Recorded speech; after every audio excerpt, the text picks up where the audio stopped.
Hello and welcome to Jennifer Knatters. I am Jennifer and this is my knitting and nattering, looking the wrong way. This is my knitting and nattering video podcast.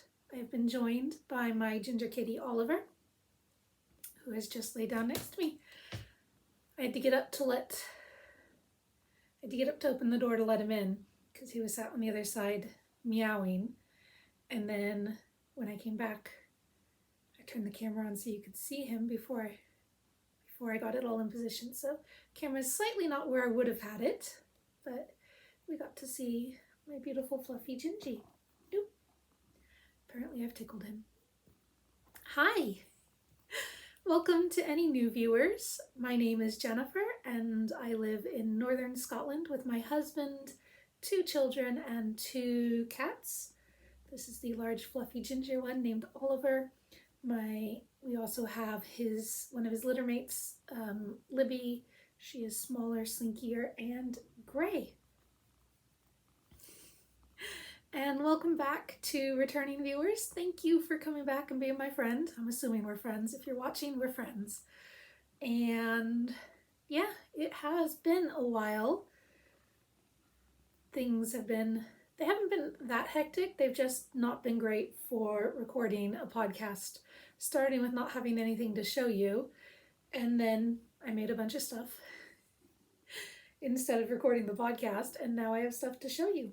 I apologize, I'm paying a lot of attention to my cat over here because he is delightful and he is getting older, and one day he will not be here with us and we will be very sad. And I want to remember that when he said, "I would like scritches, please," I gave him scritches. The same goes for the other one, though. She comes more to ask for scritches, which is funny because when they were kittens, Oliver, the Gingy, decided I was his favorite human, and Libby, my husband is still her favorite human. It's just now, if he's not around, or he, for some reason, will not let her in his lap, she absolutely comes to me. And yeah. Let's get to the knitting content. I have 2 finished objects and I'm wearing one, but I'm going to start with the other one.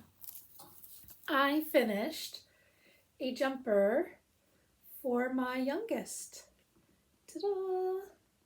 This is a tin can knits pattern, Strange Brew. And then I kind of made up my own heart chart for the color work.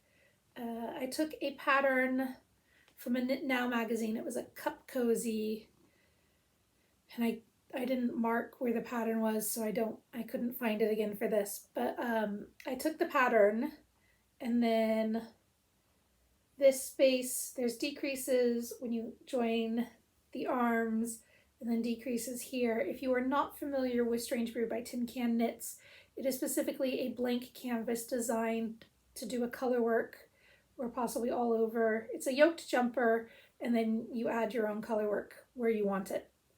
So I'm just doing a color work yoke, but there is a section of decreases here and then a section of decreases here. So I took the color work chart that was in the pattern, the Mug Cozy pattern in the Knit Now magazine, and then I redrew it to fit my repeat and my height. And then I added like these little ones here.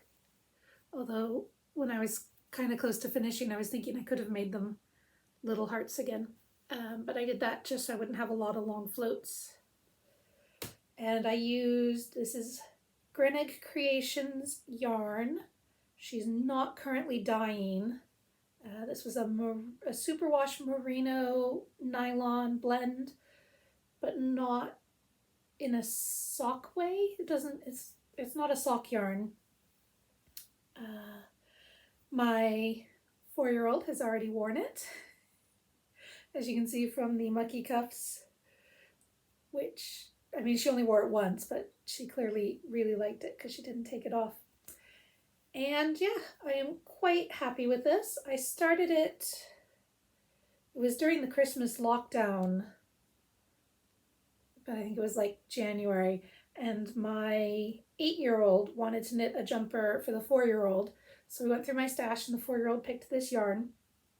The darker pink is the color she wanted. And then I picked Strange Brew because I figured it was a very simple pattern to knit. And I knit the rib and gave it to my 8-year-old to knit. And she did like 8 stitches and was like, no, you do it, Mom. So I never gauge swatched. I didn't think it was going to be an issue. What with a new knitter, the tension's going to be all over the place. So I just followed the 4 to 6-year-old size. My gauge is a bit big. It is a bit big. I think I might go back and redo the neckline just to cinch that up a little. But the fabric's okay for the rest. It could be a little, I mean, it's a little see-through. Can you see me? I can see you. Or at least I can see my pad. Yeah, if I wanted it to last forever, there are things I could have done. But my 4-year-old is not a last forever kind of kid, and she's going to outgrow it. But I did try to make it so that it would be a bit cropped. She has a very long torso, so I made it to kind of fit now. And then the sleeves I changed to make them a bit more balloony. And then as she gets taller, the sleeves will fit a bit more slim and the length will go to be a bit cropped so she can wear it over. She likes to wear twirly dresses, so this will work well over twirly dresses. But yeah, I kind of put it away when it stopped being cold. No sense knitting a jumper when it's not, like in a season your kids can't even wear it if you want to try it on and see if it fits. I was a bit worried she would have grown and it wasn't going to fit, but it absolutely, it's pretty big on her, which is good because I want it to have growing room, but it's not so big that it's getting in the way, except that her shoulders kind of fall out of the neckline. So I think I do need to add another row of decreases and then reknit the ribbing to be a bit tighter. But yeah, that's my first finished object. I was hoping she could wear it for school pictures, but then they canceled school pictures. Oliver has now left. They canceled school pictures for reasons I do not know, but she's still in nursery, so she gets to wear regular clothes. He has not left. He's just sat by the door looking at it. He can't open it. I didn't close it all the way. He just has to push it, but sometimes he doesn't think he can. Oop, there it goes. He's gone. Yes, I'm hoping she will be able to wear it for school pictures. I will wash it and maybe not let her wear it to school again until picture day, so it keeps as nice as I can keep it until then. That's my first finished object. My second finished object I am wearing. This is the Lustrous Shawl, and that is by Loma Ndlovu. I apologize if I'm getting that wrong. I did check on Ravelry. They have a feature where you can add the pronunciation to a name. There is no pronunciation added to her name, so I don't know. Excuse me, I'm not entirely certain how to pronounce her name, and I apologize if I got it wrong. But it is this gorgeous shawl, and this is the July project from Confident Knitting. I didn't show you the physical book, did I? It came last time, and I said I was going to, I think it came later that day after I recorded. But yeah, this is the pattern for July, which was reversible cables. So this is one side, and this is the other side. And you do that with ribbing, so the rib pulls in, and you only see the smooth side, which is really cool. Lots of fun. And this is knit in fiber spates, which again, I don't know if I'm pronouncing that correctly either, in their Vivacious DK, which is 100% merino. And I used just over 3 skeins. The pattern calls for 3 skeins, but I knit, a couple inches at the bottom and then took my tension was way off, so I knew I was going to need more yarn, but I liked the drape and I wanted to make sure it was a nice big cozy shawl. I have not always gotten on with shawls, but in the now times, as opposed to the before times, in the now times, when it's going to be, I mean, we're going to have the windows open if you're talking to anyone else, you're going to be sitting outside in cafes, I figure shawls are going to be a great layering piece. Sorry, I've just got it a bit bunched up behind me. Shawls are probably going to become a staple item in my wardrobe is all I'm saying, to add a little extra cuddle up in a blanket kind of feeling to my life. So this is my second finished object. Like I said, I did weave in the ends before I blocked it and I left them slightly long and I've not gone back and snipped them. So there are just a few little sneaky ends there.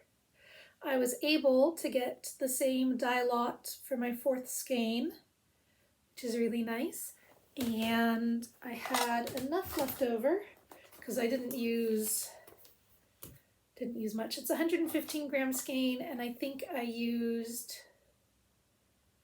like 15 grams, 20 grams. But I decided to cast on with the book I showed you last time, the Woolly Wormhead knit books, the Erika Hat, which is this one, and it's the same yarn in the same color, so it seemed like kismet. And then try to make sure I'm not showing you the pattern, but that's the hat and that's the crown. I am doing it without the brim just because I don't have the full skein of yarn and I was worried I would run out of yarn. I like beanies. I actually had that pattern already in my digital library. Oliver's coming back. Come on up. Come on up.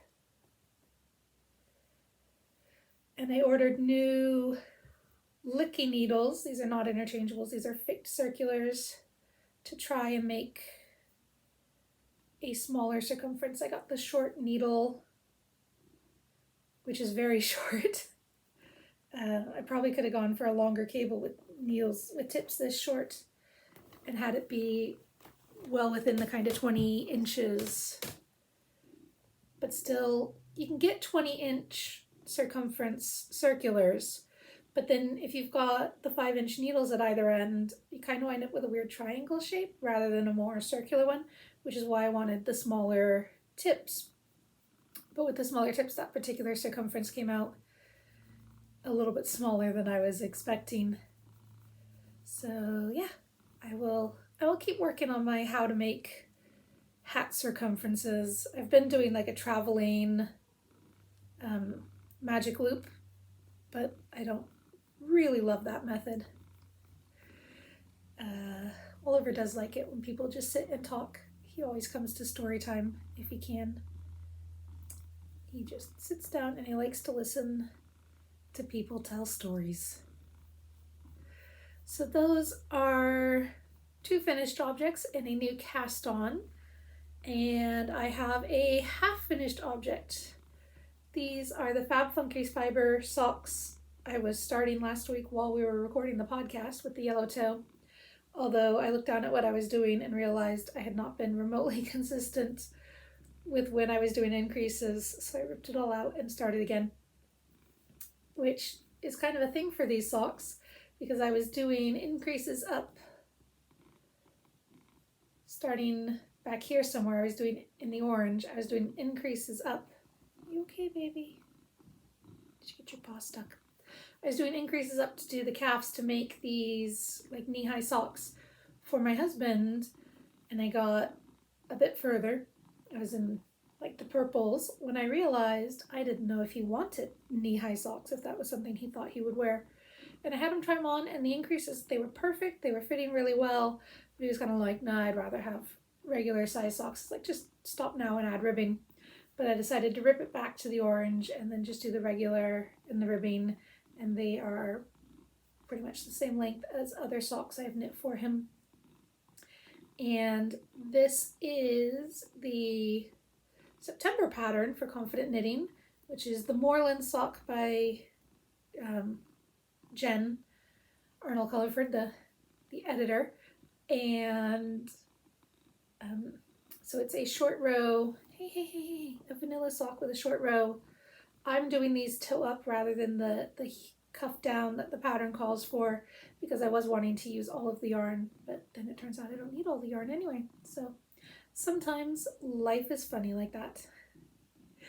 These are the same colors as the one I showed you last time. It's a different colorway. This is I Can Sing by Fab Funky Fibers. These are the same colors, but the stripes are different widths, whereas mine are all kind of the same length as the gray. So they're just more of a pinstripe. So yeah, one sock down, and I have started, oh, I just put it on top of the bag. I have started the second one. This was all knit yesterday after finishing the cast off on that. And today's the 29th. I don't know why I looked at my watch to see what the date is. Today's the 29th. They're not likely going to be done in time to enter them in the SCR1 TNO, Sharon of the SCR1 TNO Knitting Podcast's Stripey Sock Along. But I'll enter them in the following month if I miss. They're not a double entry for this month. There was a month when there was Fab Funky Fibers, was one of the dyers where you get a double entry if you use that month's yarn, but I didn't have any yet. So that's just the way it is sometimes. I may miss out on this one. I may finish them, but it doesn't look very likely today. And, ooh, what's next? Okay, I'm just gonna lean forward a little. Just gonna lean forward a little and get the knitting back. Nobody needs to be scared. My Giddy Yarns Marveling Monthly Minis. I'm doing a habitation throw. Helen Stewart, is that the designer's name? I feel like she's someone who most knitters know, but I don't really do a lot of... The people I follow on Instagram are people I either know in person, or like I specifically like their yarn or their bags, or like I interact with, they feel like my local community. I don't follow names. I don't follow inspiration, or I like to look at pretty pictures. Like, I don't read graphic novels because I'm not good at looking at the pictures. I'm better at reading the text. So I'm not one for that kind of visual inspiration. It started, you okay? January colors. Oliver's not sure about having a blanket on him. Going through, The blues were the June colors, and I've now added the greens, which is kind of this, I think it starts with the teals. Yeah, it starts with this kind of bluey teal, and then there's 1, 2, 3, 4. I think it's 1, 2, 3, 4, 5. Yes, those are the 5 colors. And as you can see, I have started my decreases, although I had my monthly knitting group Zoom, and while I was talking to them, I was working on this, and I did, like, from that yarn over row, I knit a bunch more rows. Maybe it was this yarn over row. I knit a bunch of rows, and I forgot to do the decreases on those, so my blanket was getting wider again. I had to rip it all back and redo it. But this is what we're up to. And then I have, hey, it's okay. Nobody's scared. Nobody's scared. So the August colors go from the greens into these pumpkinies. No, don't go, Oliver. Okay, hold on. Let's get your paw out. There you go. Now you're not stuck anymore. Anyway, from the greens, it goes into kind of golds. So I'm guessing the September colors, when they come, will be a bit more pumpkin-y. Oranges, maybe oranges into reds. Yeah. Oliver has decided to stay for now. So that is my Marvelous Monthly Minis blanket. This one has been particularly nice because we have finally hit sweater weather. There were a couple of days when it was really cold, And I made myself a sweater dress, sewn, not knit. And I was curled up under this blanket knitting it. It was all really nice and cozy. And then it got hot again. And then just this week, it got cold again. Hi. He's my handsome boy. So yeah, it's really a nice one to sit on the sofa and drape it all over myself while I'm knitting it. I was saying, like, then I have to flip the whole thing over, but I could just knit the other way. And I'm quite cozy and warm now. I had to turn the heat on before I could come out here. Like, I had the heat running for a while because it's really cold out here in the conservatory. And now, with a blanket on my lap and a jumper and a shawl and another blanket on my lap and a big warm fluffy floof, I am feeling quite toasty. Yeah. What else do I have? Okay, crochet. I'm working a little bit on crochet. Sorry, Gingy. He really does not like. You're just gonna sit next to me. Okay, he's gonna sit next to me. Put my blanket over him. I have a crochet project which is half of a pumpkin. Ta-da! Half a pumpkin. My little stitch marker just tells me it was increase rounds, and then it's a bunch of just going round and round, and then there'll be decrease rounds. And this is the Trio of Pumpkin Patterns by Zoe Bartley, and this is the largest pumpkin. Longtime viewers may remember that last year I crocheted the small pumpkin and the medium pumpkin. I ran out of the orange, so I switched to the little brownier orange, and then I made that the bottom.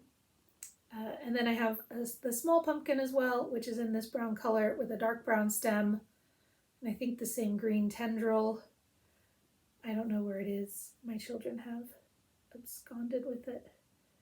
Just checking. There's like a loop in the bottom here. Oh dear. Uh-oh. It is coming uncrocheted in the butt. I will just have to fix that before my whole pumpkin unravels.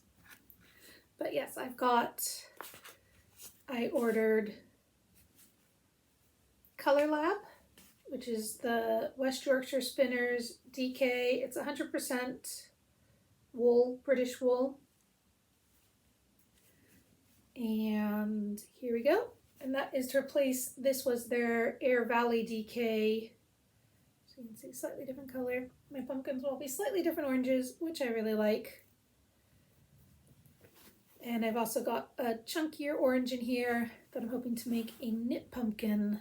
I've seen a really cute pumpkin where it's got like a little cable around it, and that gives the texture to give it, you know, the inny outies, the segments that make pumpkins so cute. And that is in a little bag I made myself, which, I mean, it needs ironing, but that is its constant. It was ironed. This little jack-o'-lantern bag, which is lined in little pumpkins. It is a Moda pre-print panel. So you get a big sheet of fabric and it's got the shapes in the colors, and then you just cut them out and sew them together, which for this one is the bag and handle. And then it is the cat. Ooh, I hear Libby. And then there are two of these bats. One of them, I haven't yet sewn its butt up. I'll just sit over there. So yeah, these are really cute. I did have to buy new stuffing because my giant bag, a Jamieson & Smith cushion stuffing that I've been using for years and years and years, is getting low enough that I didn't have enough to do all of these. And there was another cat print that I bought last year going into Christmas, and I finally got them sewed together and then realized I didn't have nearly enough stuffing to do them. So I went online, and Jameson and Smith are out of their cushion stuffing. Come here. Oliver has run off. Libby came up and looked at him, and then he ran off, and now she's a bit spooked and is leaving as well. Little bat. But yeah, I didn't have enough stuffing. I went on to Hobbycraft, and they had, I thought it was a wood-based not polyfill, but cushion stuffing. And so I ordered it, and it turns out it is wool. It is not nice wool. It is like little offcuts of wool, and really, I don't know, like while I was doing it, I just got covered in all of these like centimeter or smaller bits. You would have to be really committed to using no plastic to use that twice. But the Jameson and Smith stuff is really nice. You get a huge bag. You do have to pull out little bits of like straw and stuff because it's from real sheep wandering around. But it has been washed, and it makes really good stuffing, and I really like it. And I hope it comes back in stock because I want more. But that is my pumpkin and my bats and my cat. And I mentioned a sweater dress, and then it got warm almost as soon as I finished it. But I did the Billy dress, which is by Tilly and the Buttons, and that is either a sweatshirt or a sweatshirt dress. I added a few inches to the bottom just to make sure it kind of reached my knees. Hopefully I will be magicking, I'll scooch over to one side, magicking in pictures of the dress. I got a bright blue sweatshirt material from the end of stock range on Minerva. They were having an extra discount on dead stock fabric, things that they weren't going to have replenished. And yeah, it went together really easily. It fits really nicely. I also graded out a bit to add more room in the hips, and I don't think I need it. I think next time I might just try a straight sew it the way it's drafted pattern. Although if I can, look up again how to do a full bust adjustment in stretch material, I might add the full bust adjustment to make sure the extra room is where I need it. Yeah, I've worn it a lot. It's super cozy. Basically, when I'm home, I want to wear it. The length I added to the bottom, I had to take out of the sleeves, so I did the shorter length sleeves. The next one will have longer sleeves, because if you want to wear a sweatshirt dress, I think it's probably cold and you want long sleeves. I've worn it over like thermal tops, and that's been fine too. But it is so snuggly and cozy and warm. And I know sewists talk about their secret pajama clothes. That is definitely more of like a secret blanket. You're just enveloped and snuggly. I'm going to say that a lot.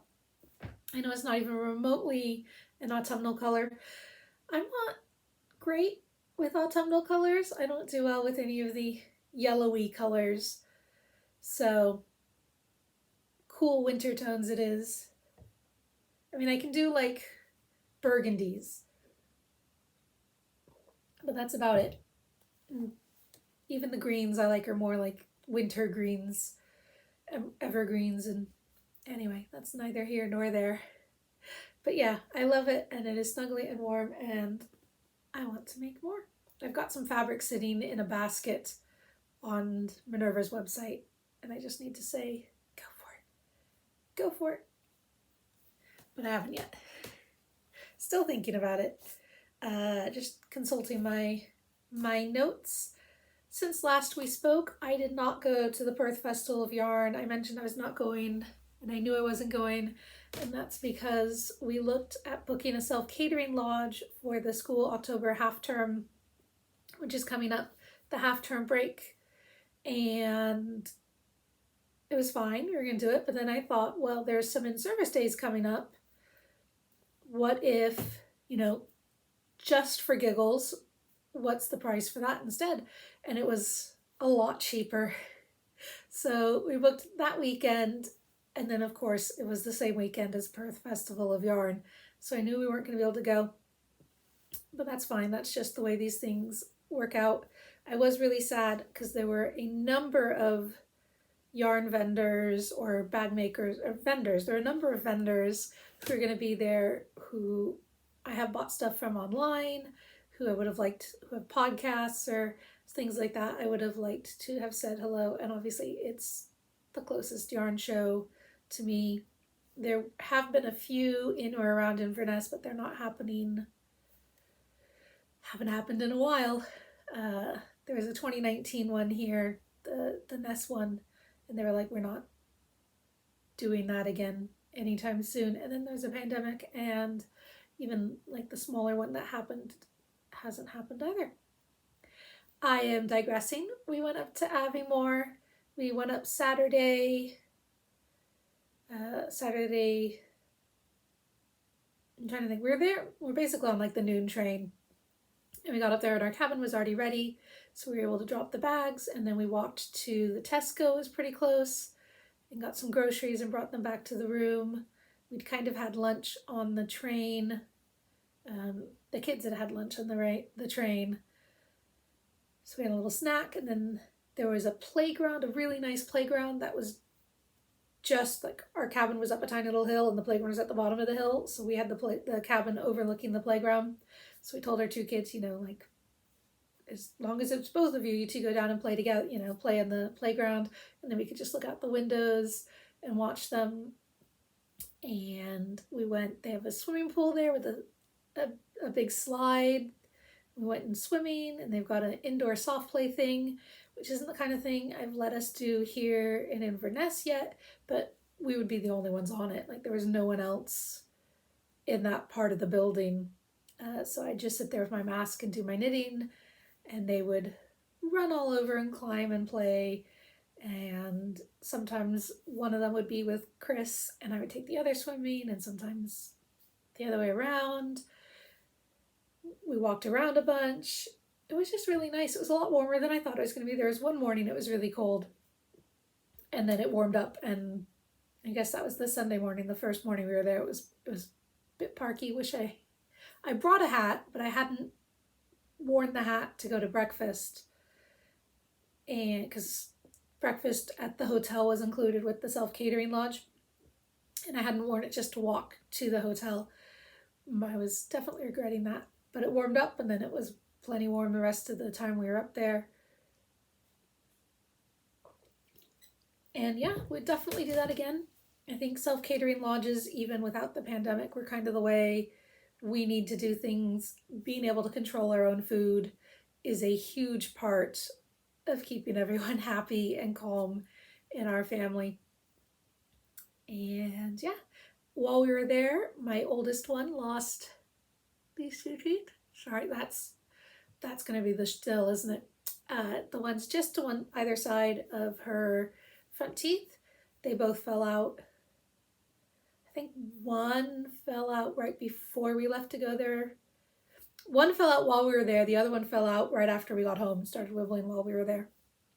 And I had to bring the tooth that fell out home in a little thing so we could give it to the tooth fairy so the tooth fairy could find us. Yeah, and it looks like the teeth are coming in sideways, which is what mine did. I had braces when I was a kid because my teeth came in sideways, so we will see if that's what happens with her and if she wants them straightened. And I don't know how those kind of things work here in the UK. I'm from the US. Yeah, that was that. I'm still working on my couch to 5K. I am up to I'm 2/3 of the way through week 6. The first 4 weeks, you just repeat the same run on the 3 days.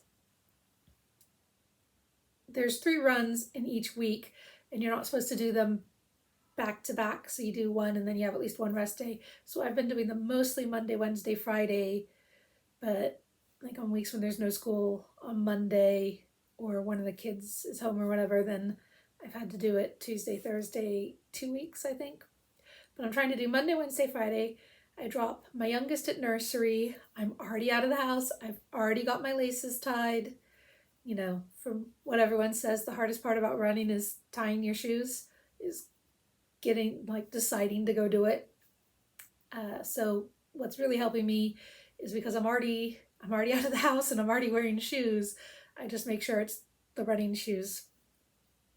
The first 4 weeks, I'm doing the NHS couch to 5K. In the first 4 weeks, you just do the same run on the 3 times before you move up. And then each week, it's a slightly more running, slightly less walking. And then week 5, it's a different run, the 3 days. And it went something like run for, maybe it was 3 5-minute runs, and then 2 8-minute runs, and then 1 20-minute run.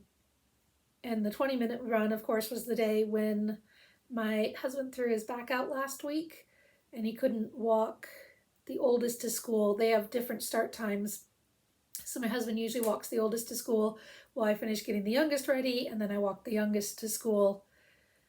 And he couldn't do it, and the oldest wanted me to walk her to school, so I walked her to school, and then I had to rush back home and finish getting the youngest ready and walk her to school. She was a bit late that day. And so I was already kind of out of puff, and I've been going for like 40 minutes before I even started the running portion. So I was really tired, and the 20-minute run was pretty hard for that reason. And then on Monday, it was an easier run again. I think it was a 5-minute, an 8-minute, and a 5-minute run. But it was absolutely pouring down with rain, and it had been 21 degrees on Sunday, and it was 9 degrees when I went for my run in the pouring rain on Monday. And in Fahrenheit, I think that's 70 to 48 degrees.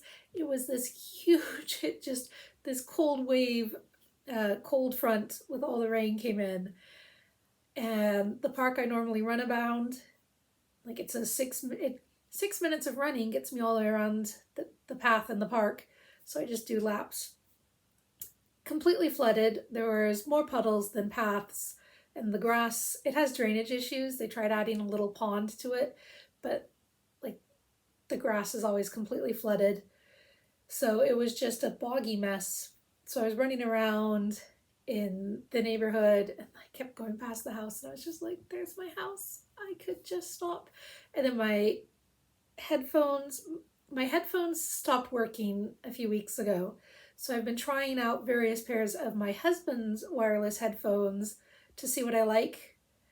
And I think I'm going to go with these, but it's the 2 earbuds, and they're connected on a strap, but they're not connected to the phone at all. And I like having just the one headphone in on the right side. So I took the left headphone out and I was letting it dangle.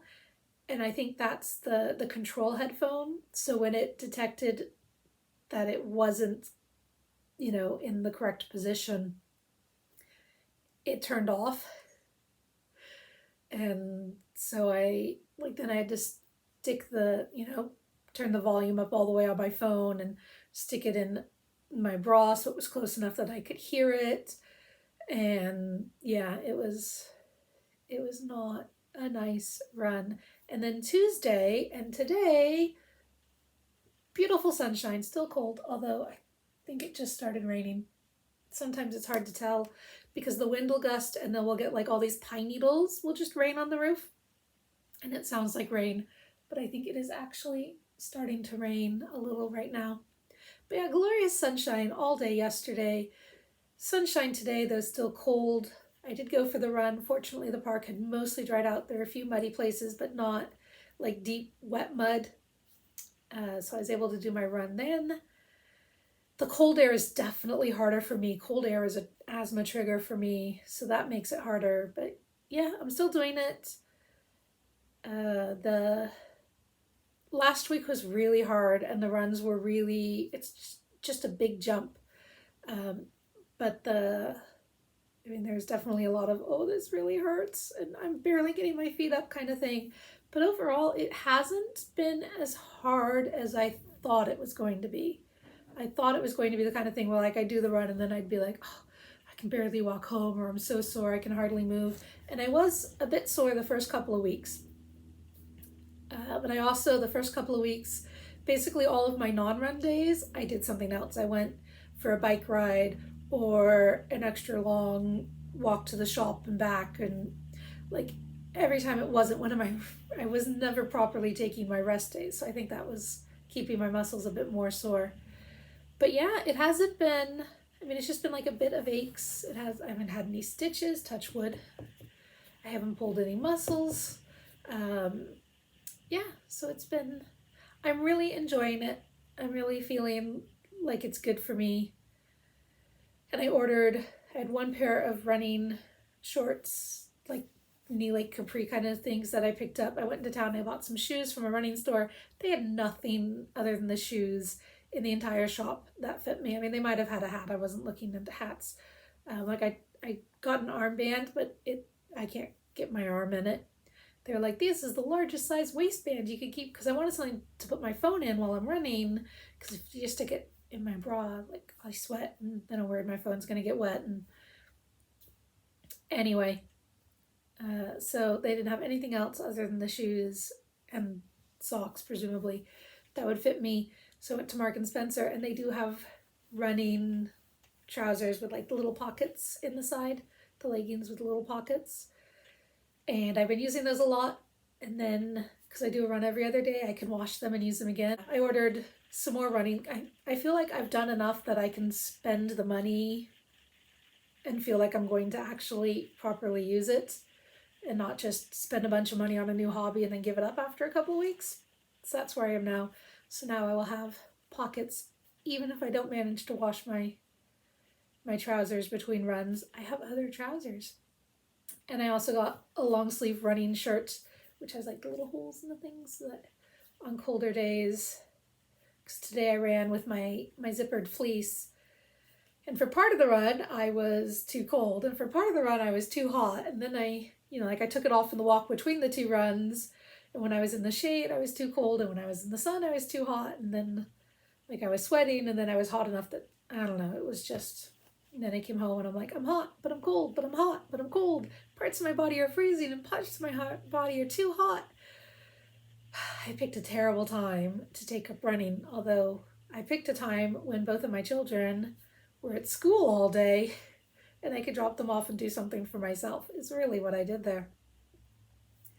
Oh, I forgot acquisitions. I got some enamel pins, which I had actually ordered and had sent to my mother before I came here, and she put them all on the same card for sending them. I was hoping they would get to her in time. She told me on like a Monday that she'd booked tickets to fly out the Saturday and arrive on the Sunday. So I ordered them right away, and I paid for the really fast shipping, and they got to her house about an hour after she left to go to the airport. But there's a cat, and it says, I read past my bedtime. There's a coo knitting a sock, and then there's a cat propped up in bed with books, tea, knitting, and one can only presume watching either podcasts or Netflix or something. And these are from the Clever Clove. And I got these, they have their own website. So yeah, I'm very happy to have these because they're all super cute. And it's really kind of only drizzling. It's just drizzling very heavily. So I had ordered those a while ago, but they finally arrived. And then in the intervening time, from Woolly Goodness Yarns, and it came with a little progress keeper. And I ordered 2 of the Halloween stitch markers. And that's a cute little ghost and a cute little ghost witch. And Woolly Goodness is Jenny, I believe is her name. I'm Jennifer, she's Jenny. And I got a sparkly sock set of this pumpkin spice. And then it's got the green, this isn't really showing. These are not, they're not really my colors. They're a bit too browny for me. I'm wearing last year's pumpkin socks. Oliver has come back again. Yep, come on up. Oh, you're wet. What were you doing out in the rain?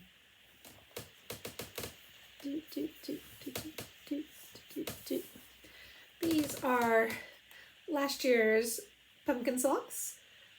Oh, I've got a cold wet cat laying on my side.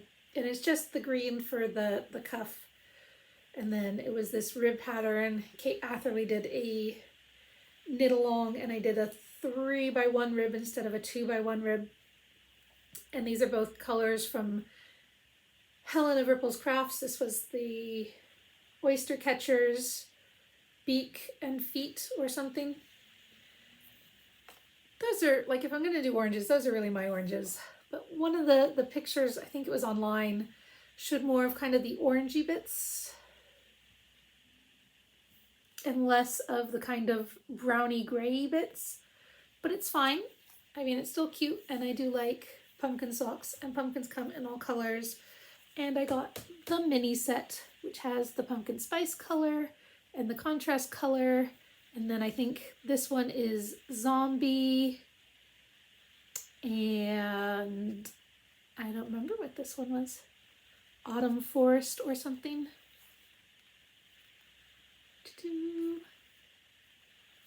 So yes, I got some autumnal minis. I haven't bought minis in a while. They were really calling to me. And now my toes are cold. Hold on while I put my sock back on. Or I can convince Oliver to go lay on my foot. Okay. I will once more have a warm foots. Here, do you want some blanket? No? Okay, don't. You don't have to go. Sometimes he likes having a blanket. Yeah, I think that's pretty much it for me. Oh, I have booked tickets to go to the Glasgow School of Yarn on the Saturday. A friend and I are going to take the train down to Glasgow. That's the weekend before Halloween. We're going to take the train down to Glasgow, and then because we are taking the train and it is a big long journey, we both decided to get the all-day ticket, the anytime entrance ticket. They also have, or had, I don't know. Excuse me, just got a bit of hiccups.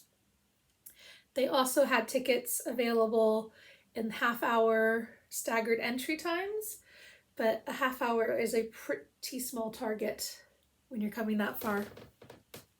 Sorry about that. My husband came in and we had lunch together, and now it is time to go pick up my children. And Libby has finally come to join me. I believe I was saying that we were getting the all-day entrance for Saturday. We'll probably getting there pretty late in the morning, but have then the afternoon and take the train ride back. And hoping to meet up with some online knitting friends. But yes, if you see me there and you would like to say hello, please do come up. I am very painfully shy about meeting new people, like being the one to go up to someone, but I am absolutely delighted to see anyone else who's there. That'd be a lot of fun, since the main thing is I want to hang out with other people who share my interests. That sounds like a lot of fun to me. Anywho, thank you very much for watching. I'm thrilled you made it this far, and Libby is also glad that you stuck around long enough to see her. Hopefully I will do this again in another, I'm thinking 2 weeks actually gets us into the October half-term period. Hopefully I'll be able to manage another video, and yeah, I will talk to you later. Thank you very much.